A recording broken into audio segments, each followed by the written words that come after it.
स्वागत है जीवित परमेश्वर की जीवित हजूरी में। आमीन। Hallelujah, congratulations. बैठ जाओ अपने शरीर में, अपनी बाइबल को उठाओ, बोलो सर्वशक्तिमान परमेश्वर, मैं इस वचन से प्यार करता हूं। यह मेरे शुद्ध रहने का आधार, मेरे चंगे रहने का आधार है। आज जो कुछ मैं सुनूंगा मैं फल लेके आऊंगा। मांगो अपने हाथों को उठा के। आज मेरा बिलीव है कि परमेश्वर आपको अपना वर्ड देके यहां से भेजेंगे, क्योंकि मोस्ट इंपॉर्टेंट थिंग, सबसे जरूरी बात जो क्रिश्चियनिटी की है, आज मैं उस बारे में आपसे बात करूं। मोस्ट इंपॉर्टेंट, उससे इंपॉर्टेंट और कुछ नहीं। अपने पड़ोसी को बोलो मोस्ट इंपॉर्टेंट, सबसे जरूरी। आमीन। अगर आप उत्पत्ति से शुरू हो जाओ और प्रकाशित वाक्य तक अगर आप देखो, आपको वही व्यक्ति परमेश्वर के लिए काम करते हुए मिलेंगे जो सेल्फ डेथ में। यीशु मसीह ने कहा, अगर तू अपना क्रूस उठा के मेरे पीछे ना आए तो तू मेरा चेला होने के काबिल नहीं। अब बोलो अपने पड़ोसी को, सबसे जरूरी बात है कि तू अपने आप में मुर्दा हो ताकि परमेश्वर तुझसे काम कर सके। हालेलुया। क्रिश्चियनिटी में अगर आप देखोगे, सबसे ज्यादा काम अगर किसी बंदे ने किया है, वो वही लोग हैं जो अपने आप में मरे हुए हैं। यीशु मसीह ने कहा, अगर तू अपना क्रूस उठा के मेरे पीछे नहीं चलेगा तो तू मेरा चेला होने के काबिल नहीं। अगर कोई मेरा पीछा करना चाहे, अपना क्या उठाए? बोलो अपने पड़ोसी को, क्या उठाए? अपना क्रूस उठाए और क्या करे? मेरे पीछे आए। इब्रानियों की पुस्तक उसका 11 अध्याय, उसकी 25-26, इसलिए कि उससे पाप में थोड़े दिन में सुख भोगने से परमेश्वर के लोगों के साथ दुख भोगना अधिक अच्छा लगा, और उसने मसीह के कारण निंदित होने को मिस्र के भंडार से बड़ा धन समझा, क्योंकि उसकी आंखें फल पाने की ओर लगी थी। इसमें मूसा की बात हो रही। 40 साल वो एक राजकुमार था, बाइबल कहती है। 40 साल उसने वो देखा जो उसने पहले कभी नहीं देखा। 40 साल एक ऐसा व्यक्ति जिसके पांव के नीचे जब वो बेड से उतरता था तो सोने की चप्पल आती होगी, चांदी की चप्पल आती होगी, रेड मैट और ग्रीन मैट आते होंगे, वो भी सोने के साथ बुने हुए। और बाइबल कहती है, जब उसे यह मालूम हुआ कि मैं एक इब्रानी हूं और परमेश्वर यहोवा का एक सन हूं, तो लिखा उसने मिस्र के राजकुमार के पद को छोड़ दिया और मसीह के कारण निंदित होने को अपना लिया। और बाइबल कहती है, अगले 40 साल उसकी ट्रेनिंग के रहे। जब वो 40 साल मिधान देश में परदेसी होकर रहा, और उसके अगले 40 साल उसके राज्य में रहे, जो परमेश्वर के नाम में उसने लोगों को छुड़ाया। सबसे पहले मूसा ने फैसला किया कि नहीं, मसीह के कारण मैं निंदित होना प्रेफर करूंगा अपना जीवन दुखों में निकालने से। और बाइबल कहती है उसने फैसला किया कि वो परमेश्वर के लिए खड़ा होगा। अगले 40 साल परमेश्वर ने उसे सेल्फ डेथ में रखने के लिए उसके भेड़ और बकरियों को चराने में लगाए। आपका बेस्ट पैदा होगा जब आप क्रूस उठा के सेल्फ डेथ में चले जाएंगे। और कैसे होगी ये सेल्फ डेथ? अपने आप में मरना, अपना क्रूस उठाना, ये आसान नहीं। परमेश्वर आपको निकालेगा अलग अलग चीजों से, दुखों से, निराशाओं से, बीमारियों से, कलेशों से, धोखे से।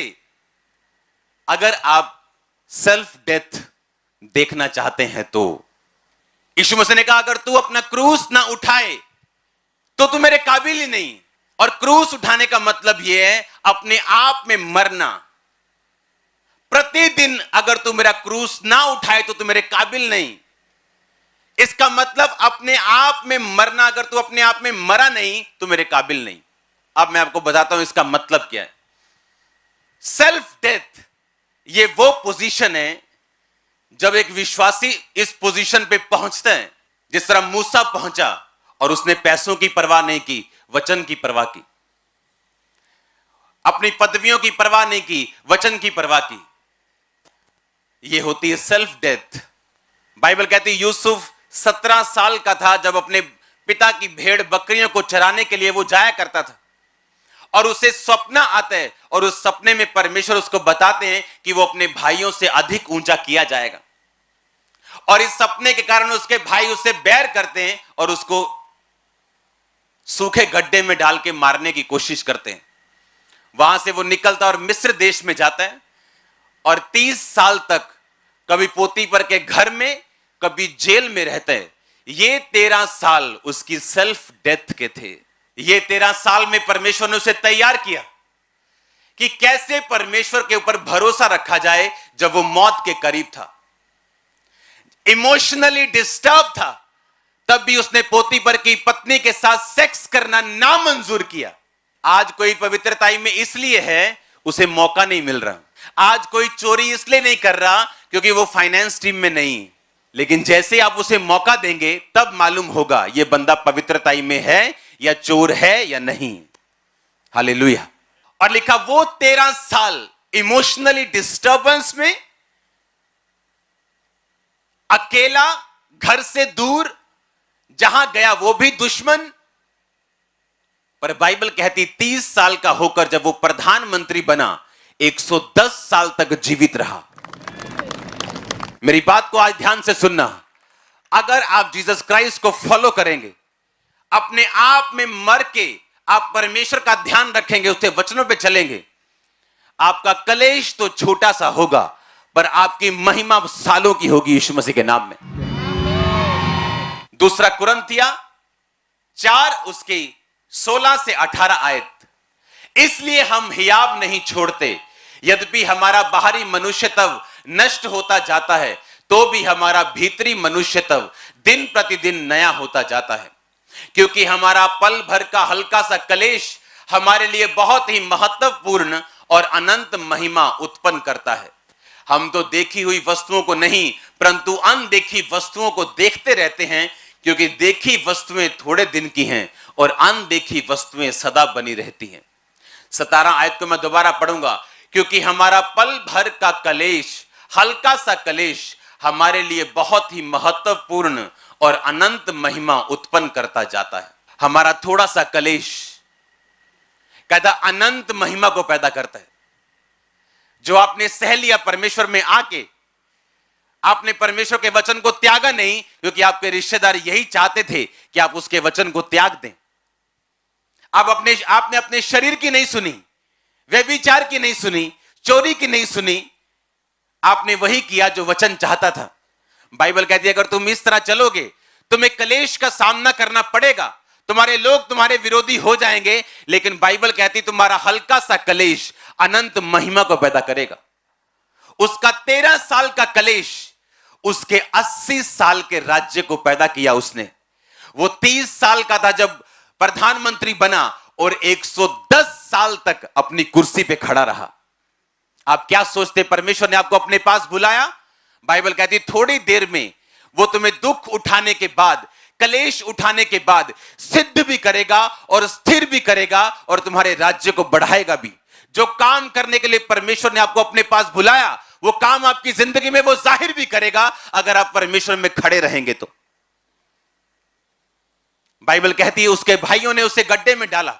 उसे मौत का मालूम था, भूख का मालूम था, पोतीपर के घर में रहा, उसे ब्लैकमेलिंग मालूम था जो उसकी पत्नी ने उसके साथ की, ट्रबल मालूम थे उसको, मुश्किलें मालूम थी, मौत का डर मालूम था। बाइबल कहती है उसका कलेश अनंत महिमा को पैदा कर गया और वो 80 साल तक उन लोगों के ऊपर भी उसने राज किया जिनके घरों में वो काम किया करता था। हालेलुया। लेकिन वो 13 साल कौन से साल थे? बोलो सेल्फ डेथ के, बोलो अपने पड़ोसी को क्रूस उठाने के, अपने आप में मरने के, अपनी निगाह में मरने के। आमीन। अगर वो साल आपने गुजार लिए तो राज्य करने के लिए तैयार हो जा। आप जो मांगेंगे परमेश्वर आपको देगा। किसी बात की घटी आपके अंदर नहीं होगी। आप उन चीजों के लिए सफर नहीं करेंगे जिनके लिए आम लोग करते हैं, आप उनसे अबव जिएंगे यीशु मसीह के नाम में। रिसीव करो इस ग्रेस को यीशु मसीह के नाम में। मैंने कहा रिसीव करो इस ग्रेस को यीशु मसीह के नाम में। हालेलुया। छोटा सा कलेश अगर वो व्यभिचार में गिर गया होता, अपने भाइयों के साथ डर के अपने पिता को, अपने भाइयों की चुगली ना की होती, सच्चाई के लिए ना खड़ा हुआ होता, तो वो 80 साल राज्य करने के उसके जीवन में कभी भी नसीब ना होते। मैंने ऐसे लोग देखे अपनी लाइफ में, अपनी पर्सनल लाइफ में, अपने रिश्तेदारी में, जो मसीह में इसलिए नहीं आते, उनको मालूम है यीशु मसीह जीवित परमेश्वर है, सिर्फ इसलिए नहीं आते कि जैसे वो मसीह में आते हैं उनके घर में कलेश शुरू होते हैं।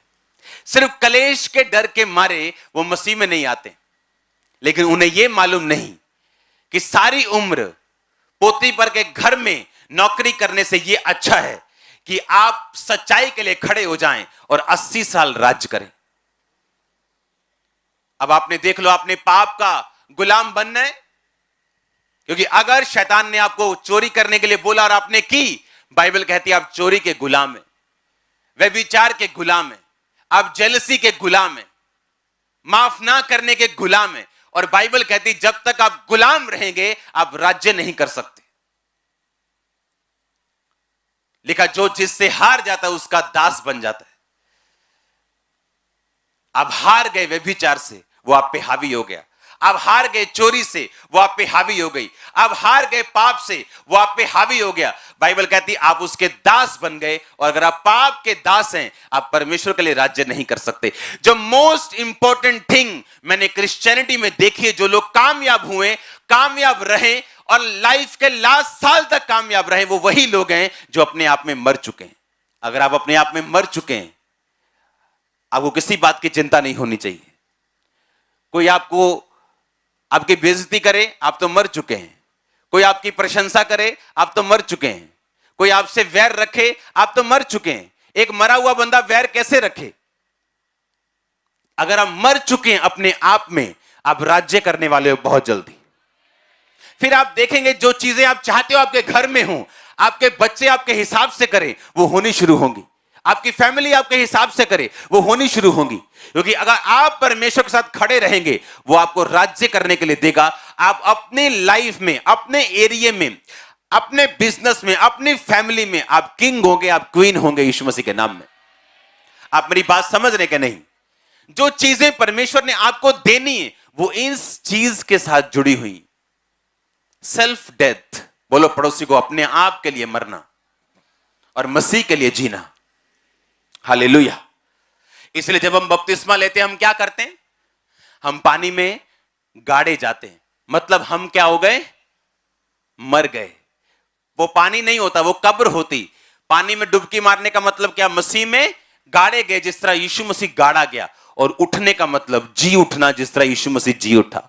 वो कहता अब तुम मसीह के लिए जी उठे हो, बाकी जीवन अपने शरीर के अनुसार नहीं, मसीह के अनुसार चलाना। हालेलुया। तो क्या व्यभिचार मसीह के अनुसार है? जेलसी मसीह के अनुसार है? क्या चोरी मसीह के अनुसार है? बोलो। अगर हम मसीह के अनुसार जिएंगे नहीं तो उसके अनुसार हम राज्य भी नहीं करेंगे। मोस्ट इंपॉर्टेंट चीज जो मैंने क्रिश्चियनिटी में देखी, अपने पास्टर दोस्तों में देखी है, जिन्होंने अपने एरिया को चेंज कर दिया, राज्य किया, सेल्फ डेथ। आपको चर्च में काम करने के लिए सेल्फ डेथ की जरूरत है। आपको प्रचार करने के लिए सेल्फ डेथ की जरूरत है। अच्छा विश्वासी बनने के लिए सेल्फ डेथ की जरूरत है। अपने आप के लिए मरना और मसीह के लिए जीना। यह शरीर आपका नहीं, किसका है? अगर यह बीमार हो तो किसकी जिम्मेवारी होगी? परमेश्वर की। अगर हम इस तरह से चलेंगे और हीलिंग को कमांड करेंगे, वो भी होगी। डिलीवरेंस को कमांड करेंगे, वो होगी। हम जो मांगेंगे हमें मिलेगा। हालेलुया। अपने पड़ोसी को बोलो सेल्फ डेथ, ऊंची आवाज में बोलो, अपने आप के लिए मरना। इसलिए प्रभु यीशु मसीह ने क्या कहा? उसने कहा अगर तू मेरा अपना क्रूस उठा के मेरे पीछे ना चले तो तू मेरे योग्य नहीं। प्रतिदिन अपना क्रूस उठा के अगर तू मेरे पीछे ना चले तो तू मेरे योग्य नहीं। एवरी डे उसने कहा अपने आप के लिए तू मर चुका है। जो सेल्फ डेथ में नहीं जीते वो पैसा नहीं बो सकते, उनको वो प्यारा लगता है। जो सेल्फ डेथ में नहीं जीते वो सेवा नहीं कर सकते, काम नहीं कर सकते, प्रचार नहीं कर सकते। हालेलुया। मोस्ट इंपॉर्टेंट चीज जो मैंने क्रिश्चियनिटी में देखी है वो है, अगर आप सेल्फ डेथ में जी रहे हैं तो, अगर आप अपने आप में मर चुके हैं तो, किन्होंने राज्य किया है परमेश्वर में जो अपने आप के लिए मर चुके हैं। Daniel, Shadrach, Meshach, Abednego self death में जी रहे थे। कैसे?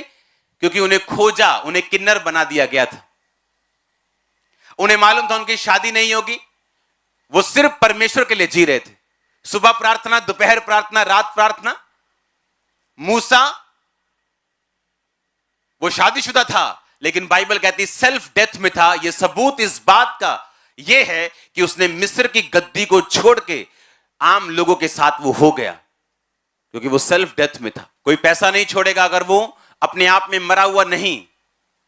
विरोध करना नहीं छोड़ सकता अगर अब मरा हुआ नहीं। जरूर बदला लेगा अगर वो मरा हुआ नहीं है तो, लेकिन अगर मरा हुआ है अपने लिए वो बदला नहीं लेगा। क्या लाश बदला लेती है कभी? लाश बदला लेती है कभी? लिखा अपने आप को मरा हुआ समझो और मसीह में जीवित समझो। हालेलुया। लाश बदला नहीं लेती। लाश प्रशंसा करने पे हंसती नहीं, ना तो बुरा मानती। परमेश्वर ने कहा तुम मसीह में जब बपतिस्मा लेते हो तुम अपने आप के लिए मर गए और मसीह के लिए जी उठे। अगर इस तरह से जीवन जियोगे, इस आकाश के नीचे का कोई भी शैतान आपको डिस्टर्ब नहीं कर पाएगा। अगर इस तरह से आप लाइफ जियोगे तो परमेश्वर वो कर पाएगा जिसको करने के लिए उसने आपको अपने पास बुलाया। उसकी योजना अलग थी यूसुफ के लिए, मूसा के लिए अलग थी, दानियल के लिए अलग थी, पतरस के लिए अलग थी, पौलुस के लिए अलग थी, और आप सबके लिए अलग है, और सबके लिए बड़ी है। और सब आप एक एक जन मोस्ट इंपॉर्टेंट वीआईपी पर्सन हो परमेश्वर के सामने। सिर्फ प्रचारक ही नहीं, आप सब लोग, एवरीबॉडी। लेकिन प्रचारक डिफरेंट क्यों रहता है?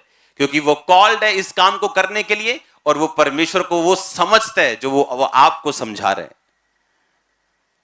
अगर आपने अपनी लाइफ में जो परमेश्वर ने आपके लिए सोचा, अगर आपने वो कर दिया और आप ओवरकम कर गए शैतान के ऊपर, पाप के ऊपर, सेल्फ डेथ में अगर चले गए, तो आपको सचमुच नजर आएगा किस ग्रेट पर्पस के लिए परमेश्वर ने आपको अपने पास बुलाया। आप धीरे धीरे उसमें शामिल होते जाएंगे। आपके बच्चे इन्वॉल्व होंगे, आपके लोग इन्वॉल्व होंगे, सब कुछ एक जगह इकट्ठा होकर परमेश्वर के लिए काम करना शुरू कर देगा जब आप इस रीति के साथ चलेंगे तो। हालेलुया। हर एक लाइफ में परमेश्वर की योजना अलग है। हर एक लाइफ के लिए आपके लिए अलग योजना है परमेश्वर की, लेकिन रिजल्ट एक ही है जो ग्लोरियस है, महिमा से भरा हुआ है, गवाहियों से भरा हुआ है, जीत से भरा हुआ है। हालेलुया। वो 13 साल की शर्मिंदगी थी और 80 साल का घमंड और राज्य था। क्या लेना चाहते हो? उन 13 सालों में परमेश्वर के साथ समझौता करके अपने 110 साल उसी नौकर की तरह जीना चाहते हो, या उन 13 सालों में सच के लिए खड़े होकर 80 साल राज करना चाहते हो? ये आप पे निर्भर करते हैं। अगर आप शरीर के नौकर हैं, पाप के नौकर हैं, गंदी आदतों के नौकर हैं, तो आप परमेश्वर के लिए राज्य नहीं कर सकते। हालेलुया। तैयार हैं आप राज्य करने के लिए? यस नहीं सुना मेरे को? तैयार है आप राज्य करने के लिए? आपको बेस्ट परमेश्वर देने जा रहे हैं। बेस्ट प्लेसेस में आपकी लाइफ में देख रहा हूं, बेस्ट देशों को आपकी लाइफ में देख रहा हूं। आप तैयार है क्या? सुना नहीं मैंने कहा आप तैयार है क्या? अपने पड़ोसी को बोलो, बोलो सेल्फ डेथ, अपने आप में मरना। आमीन। अगर आप अपने आप में मर चुके हैं, आप बदला लेंगे क्या? आप लेंगे बदला? आप माफ करेंगे, आप बदला नहीं लेंगे। आप प्रेयर करेंगे, परमेश्वर के साथ रहेंगे, आप डरेंगे नहीं, क्योंकि आप पहले से मर चुके हैं। किन लोगों को शैतान परमेश्वर से दूर ले जाते हैं? बोला देख देख शदाइया देख, तू भी अपने भरावां नाल मिलिया हुंदा, आज तू गड्ढे च नहीं सी होना। हुण तू मिस्र च आ गया, देख शदाइया जे तू भरावां दे नाल हुंदा बना के रखदा तो तू भी उन्होंने इंजॉय करता लाइफ ਨੂੰ। अब तू नौकर बन गया। अगर तू अपने भाइयों के साथ बना के रखता तो तू यहां मिस्र में ना आता। कितना डिस्टर्ब किया होगा इमोशनली शैतान ने उसको, इमेजिन करके देखो। पर वही जीते जिन्होंने शैतान के सिर के ऊपर पांव रख के आगे बढ़े हैं, जो उसकी बातों को रद्द करके आगे बढ़े, वही जीते हैं। हालेलुया। आपने फैसला करना है। अब आप शैतान के नौकर बनना चाहते हैं, पाप के नौकर बनना चाहते हैं, तो आप परमेश्वर के लिए राज नहीं कर सकते। वो काम परमेश्वर कभी पूरे नहीं कर सकता जो उसने आपकी लाइफ में सोचे हुए हैं। अगर आप पाप के दास हैं, पाप के नौकर हैं, शैतान के नौकर हैं तो। हालेलुया। आपको एक साइड चुननी पड़ेगी। एक साइड आपको हमेशा परमेश्वर की ओर लेके जाने की कोशिश करेगी, और एक तरफ शैतान आपको हमेशा शरीर की बात सुनने के लिए मजबूर करे, और वो फैसला निर्धारित करेगा आप अपनी लाइफ में कहां तक जाएंगे। हालेलुया। जो शांति, जो आनंद आप फील कर रहे होंगे, मैंने कभी महसूस नहीं किया ऐसा अपनी लाइफ में। आप जीवित और यहां बैठे हैं, हां, और वचनों को अपनी आंखों से आपने कंप्लीट होता देखा कि वो तुझे बहेलिये के जाल से और महामारी से बचाएगा। आमीन। वो तुझे अपने पंखों की आड़ में ले लेगा और तू उसके पैरों के नीचे शरण पाएगा। उसकी सच्चाई तेरे लिए ढाल और झिलम ठहरेगी।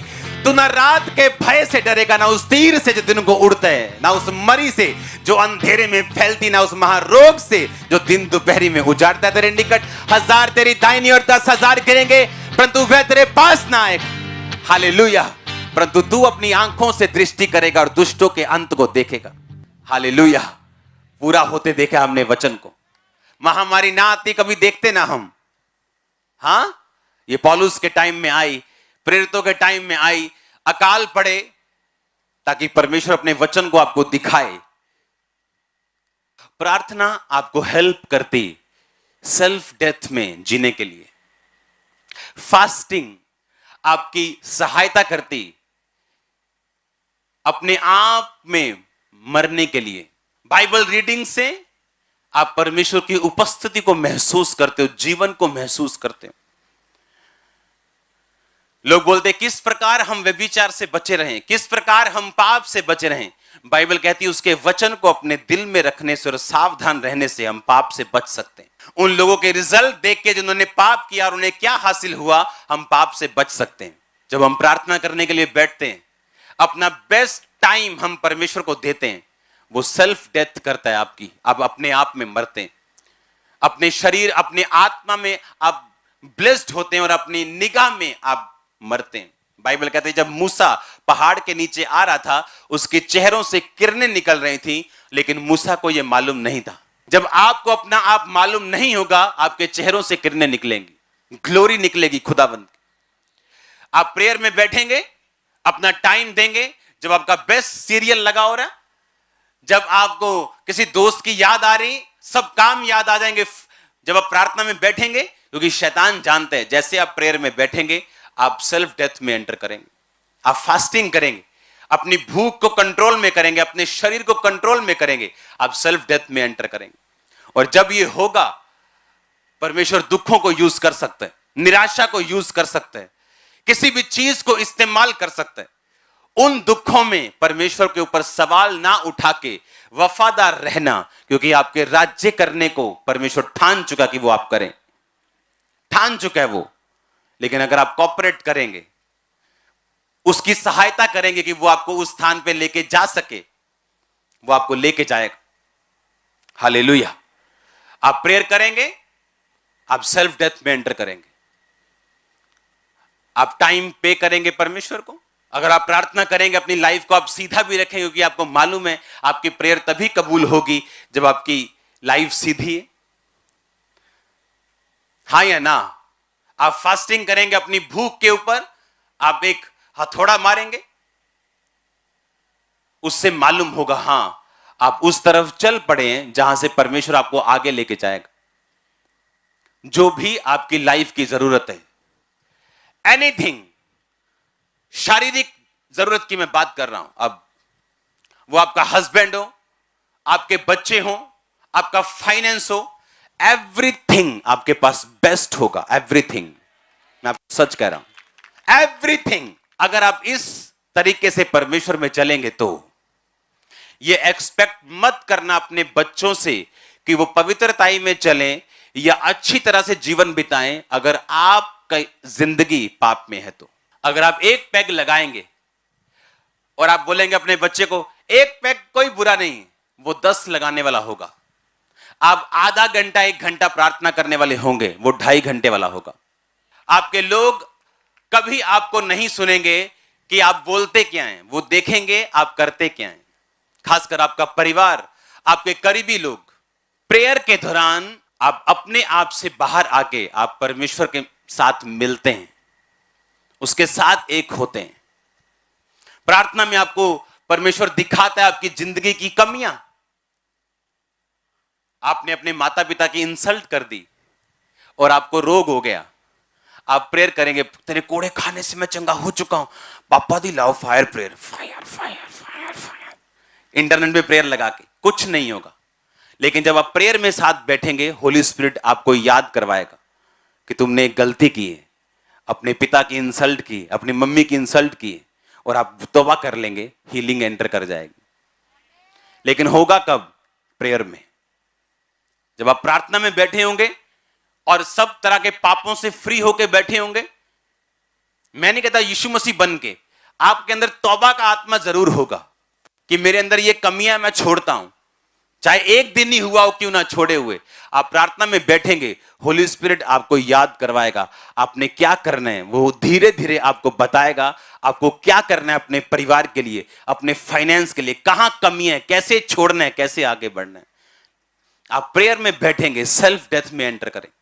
आप फास्टिंग में जाएंगे, सेल्फ डेथ में एंटर करेंगे। साथ में वर्ड पढ़ेंगे, आपको समझ आएगा, परमेश्वर आपकी बुद्धि को खोलेगा, आपकी स्पिरिचुअल आईज को ओपन करेगा, आपने कहां अपनी लाइफ में क्या करना और कौन सा डिसीजन लेना। एक डिसीजन लाइफ चेंज करता है बंदे की, 10 नहीं। फेसबुक का मालिक कौन था? एक साधारण स्टूडेंट। एक डिसीजन लिया कि नहीं, एक ऐसा ऐप बनाएंगे जहां पे लोग सोशलाइज हो सके। दुनिया चेंज कर दी कि नहीं कर दी? आधे से ज्यादा यहां लोग फेसबुक देख के आए होंगे चर्च में। हो गई दुनिया चेंज के नहीं हुई? हां, आप घरों में थे, आपने फेसबुक पे प्रचार देखा, एक आइडिया। सोचो अगर परमेश्वर के आप साथ हों तो वो किस तरह की ब्लेसिंग आपको दे सकता है। अगर साधारण लोग एक आइडिया से चेंज हो सकते हैं, सोचो जो आइडिया परमेश्वर आपको हेवनली देगा वो कितना बड़ा होगा। अपने हाथों को उठा, बोलो परमेश्वर मेरी बुद्धि को खोल दे, आत्मा को खोल दे और मेरी सहायता कर सेल्फ डेथ में जीने के लिए, मेरी सहायता कर। ऊंची आवाज से बोलो थैंक यू जीसस। मांगो अपने हाथों को उठा के कि परमेश्वर मैं सेल्फ डेथ में जी सकूं, प्रार्थना में जी सकूं, ताकि मैं राज्य कर सकूं। हिला के अपने हाथों को ऊंची आवाज में प्रार्थना करो।